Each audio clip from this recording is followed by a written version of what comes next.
You're watching Mirror 7 News. Stay informed, stay ahead for more news.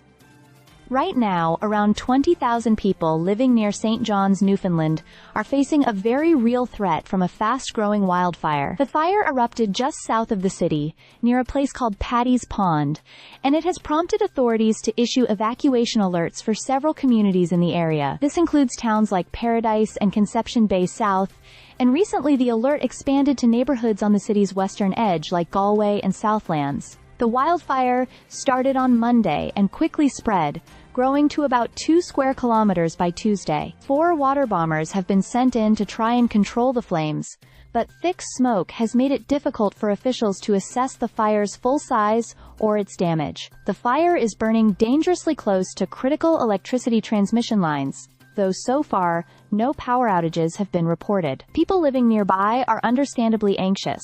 For example, Charlene Johnson, a single mom from Conception Bay South, said she can actually see the flames from her home. She's been preparing by soaking her property with water and even taking pictures of her house in case she needs to make an insurance claim later. She admitted the situation feels terrifying and very real now.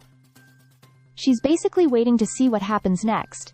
The atmosphere in the area has been tense, almost chaotic. Early Tuesday morning, long lines formed at gas stations as people rushed to stock up on essentials. Some likened it to the early days of the COVID-19 pandemic, when panic buying took hold. This only added to the sense of urgency and fear. This isn't the only wildfire causing trouble in Newfoundland and Labrador.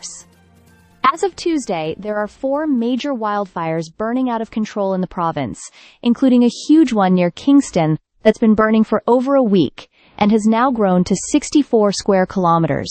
That fire has already forced about 3,000 people from their homes along the coast. Premier John Hogan confirmed that the flames have reached smaller villages like Ochre Pit Cove and Western Bay, where significant damage has been reported, although thick smoke has made it impossible to get exact details. The firefighting efforts are being stepped up. Water bombers are being used to tackle both the Kingston fire and the newer Paddy's Pond fire, which are less than 100 kilometers apart. Additional helicopters are on their way, including 2 Blackhawks from Utah that can operate at night, which could be a game-changer for containment efforts. Meanwhile, similar wildfire concerns are spreading across Atlantic Canada. In New Brunswick, residents near Moncton have also been told to prepare for possible evacuation as 2 wildfires burn out of control. Despite dry and hot conditions, no homes have been lost there yet, and extensive firefighting resources are in use, including air tankers and crews from several provinces and even the U.S. The hot, dry weather is a major factor here.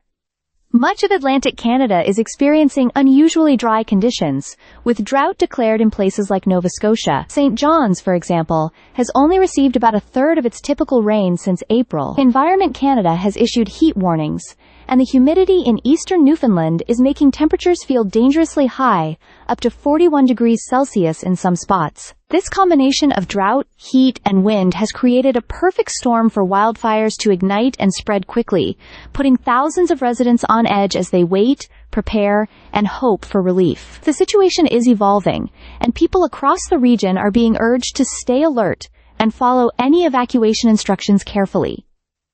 Stay subscribed for more videos.